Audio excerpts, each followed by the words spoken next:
அஸ்ஸலாமு அலைக்கும். நாங்கள் வந்து நூருல் இஸ்லாம் மக்தம் மூலியமா சனிக்கிழமை மீட்டிங் போடுவோம். அப்போ ஒரு சிறிய லெவலில் ஒரு ஐடியாவாக அக்பர் என்ன சொன்னாங்க, இந்த மாதிரி பிளட் டொனேஷன் கேம்ப் பண்ணலான்னு.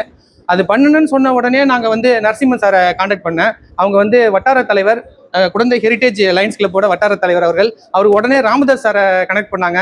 ராமதாஸ் சார் வந்து ரொம்ப ஆக்டிவாக இந்த குருதிக்குடை ரத்த தானம் ட்ரஸ்ட் கும்பகோணம் அதில் வந்து ஆக்டிவாக இருக்காங்க.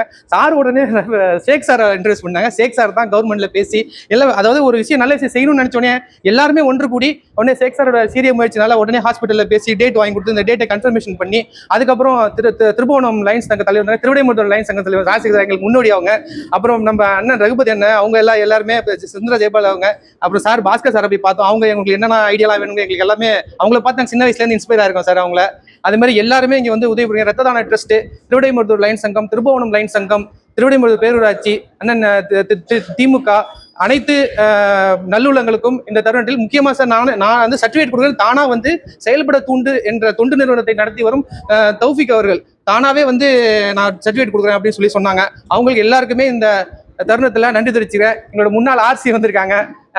திருநாகேஸ்வரத்தில் வந்து கொரோனா டயத்தில் சார் எல்லா காவலர்களுக்கும் தேடி தேடி போய் சாப்பாடு கொடுத்து, ஏன்னா காவலர்கள் நிற்கிறாங்கன்னு சொல்லி அவங்களுக்கு தேடி தேடி எல்லாருக்கும் தெரியும் சாப்பாடு கொடுத்தவர். அந்த மாதிரி ஒரு சீரிய முயற்சி செஞ்சவர்.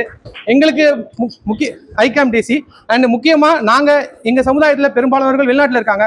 அவங்க எல்லாம் வெளிநாட்டில் நிம்மதியாக இருக்கிறதுக்கு ஒரே காரணம் காவல்துறை. அவங்க எங்கள் வீட்டை பார்த்துக்கிறதுனால நாங்கள் எங்கள் வீட்டை விட்டுட்டு போய் நாங்கள் வெளிநாட்டில் நிம்மதியாக இருக்கோம். அதுக்காக இந்த காவல்துறைக்கும் சாருக்கும் டிஎஸ்பி சார் அவர்களுக்கும் திருவிடைமருதூர் போலீஸ் ஸ்டேஷன் எல்லாருக்குமே நன்றியை தெரிவிச்சுக்கிறோம். அஸ்ஸலாமு அலைக்கும்.